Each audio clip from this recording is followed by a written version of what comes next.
On vous emmène avec nous à la découverte de Nagano, Takayama et Shirakawago, 3 étapes inoubliables au cœur des montagnes japonaises. Une région où se mêlent tradition, nature et villages figés dans le temps.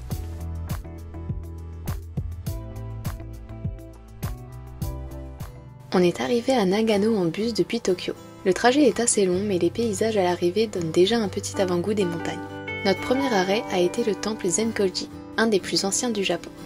Avant d'y arriver, on traverse Nakamize Street, une rue commerçante très calme avec des petites boutiques traditionnelles. L'ambiance est paisible et c'est agréable de s'y balader. Le temple est impressionnant, mais on n'a pas pu filmer l'intérieur.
Juste à côté, dans une galerie commerçante un peu à l'écart, on a trouvé un petit restaurant de ramen. Le bouillon était un mélange de tonkotsu et de shoyu, super savoureux avec des nouilles bien fermes et un chachou qui fondait. C'est clairement dans notre top 5 des ramen du voyage.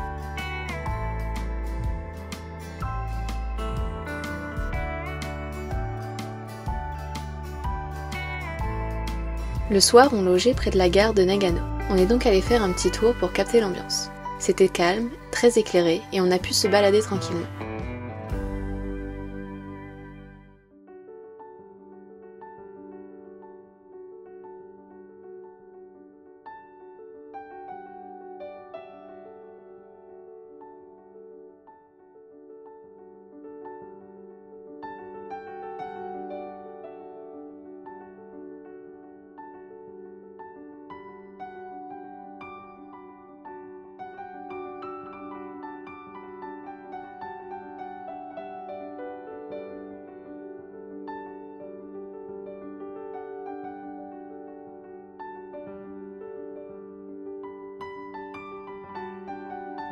Le lendemain, on est allé au Snow Monkey Park.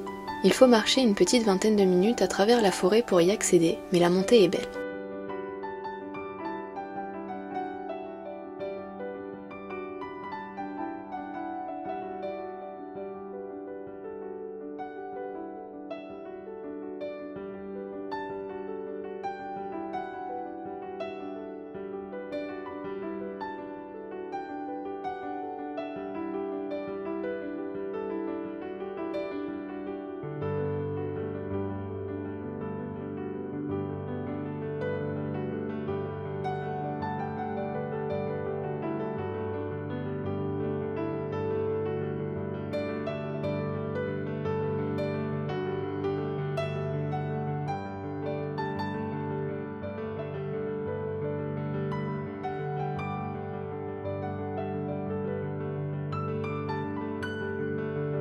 Une fois là-haut, les singes des neiges étaient bien dans l'eau, ce qui est assez impressionnant à voir. Mais ce qui nous a un peu surpris, c'est l'ambiance autour des bassins. Il y avait beaucoup de monde, des touristes entassés pour prendre des photos, mais on a trouvé que ça faisait un peu zoo, même si les singes sont en liberté. En fait, ils sont nourris à certains moments de la journée, ce qui explique pourquoi ils restent groupés près des sources. Du coup, on a préféré s'éloigner un peu et partir observer ceux qui s'étaient isolés dans des endroits plus calmes et plus naturels. C'est là qu'on a vraiment apprécié le moment.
Depuis Nagano, on a pris le Shinkansen pour aller à Takayama.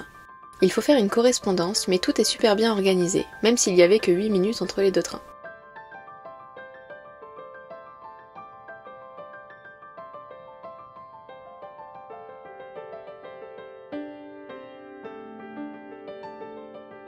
On s'est levé tôt pour visiter le Sanmachi-suji, le vieux quartier de Takayama. Très tôt le matin, il n'y a presque personne, c'est le meilleur moment pour en profiter. Les rues sont magnifiques, avec des maisons en bois et des enseignes traditionnelles.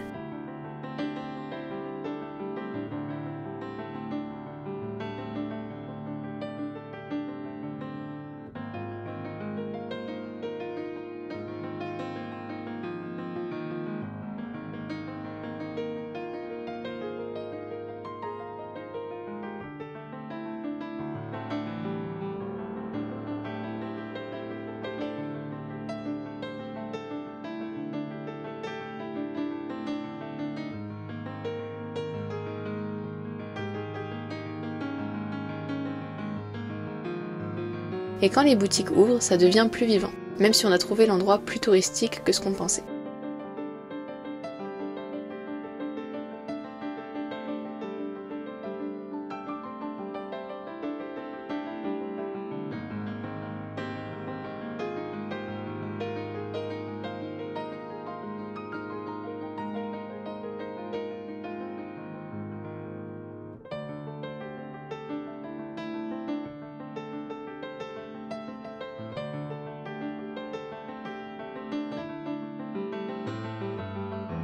L'après-midi, on est allé au Ida Folk Village, un musée en plein air avec des vraies maisons anciennes. C'est tranquille, entouré de nature, et ça permet de découvrir comment vivaient les gens ici autrefois. On a même pu tester des objets et activités traditionnelles, et aussi rentrer dans certaines maisons. Il y avait très peu de monde, donc on a vraiment pu prendre notre temps.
Le lendemain, il a plu toute la journée.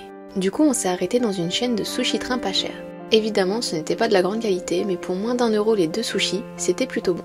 Et honnêtement, c'est quand même meilleur que les grandes chaînes en France.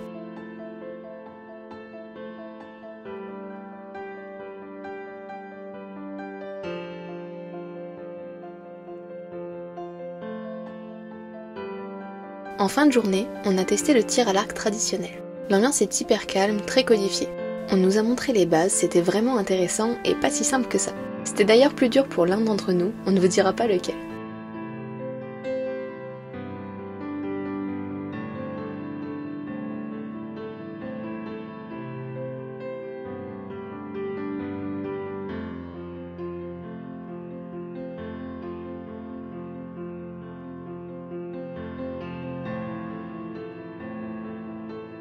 On a terminé par une journée à Shirakawago en prenant un bus aller-retour depuis Takayama. On avait réservé 2 jours avant, ce qui est vraiment conseillé pour être sûr d'avoir une place, surtout si vous y allez en haute saison. Dès notre arrivée, on est monté jusqu'à l'observatoire pour avoir une vue d'ensemble sur le village. Et franchement, ça vaut le détour. On voit toute la vallée, les toits de chaume alignés, les montagnes autour, c'est super photogénique.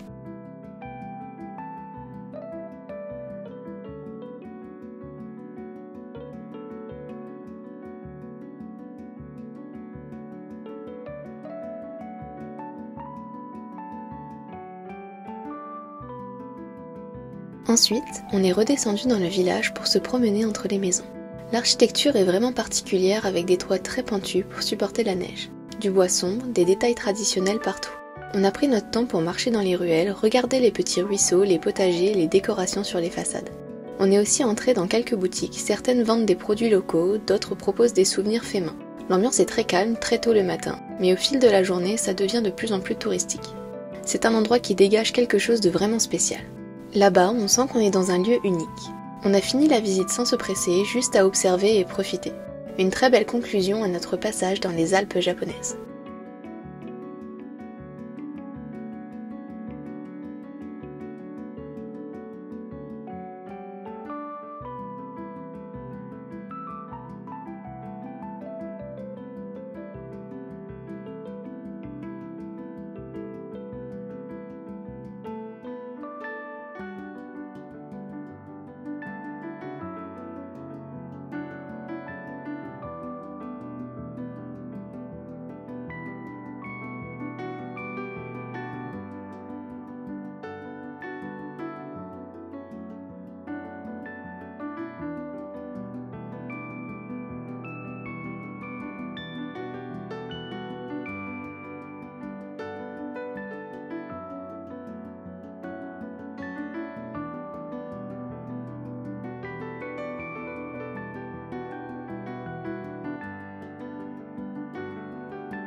C'est une région qui plaira surtout à ceux qui aiment prendre leur temps. Si vous aimez les grandes villes, les quartiers qui bougent ou les sorties nocturnes animées, ce n'est peut-être pas pour vous. Mais si vous aimez marcher dans les villages tranquilles, découvrir les traditions, observer la vie locale et profiter de paysages de montagne, alors vous allez adorer. C'est aussi parfait pour ceux qui s'intéressent à l'histoire du Japon, à l'architecture traditionnelle ou qui ont envie de voir un autre visage du pays, plus rural, plus authentique. Et même si certaines zones attirent du monde, l'ambiance générale reste reposante, simple et vraie. C'est un voyage où l'on ralentit, où on savoure chaque repas, chaque rencontre, chaque balade. Et c'est exactement ce qu'on venait chercher à ce moment-là du voyage.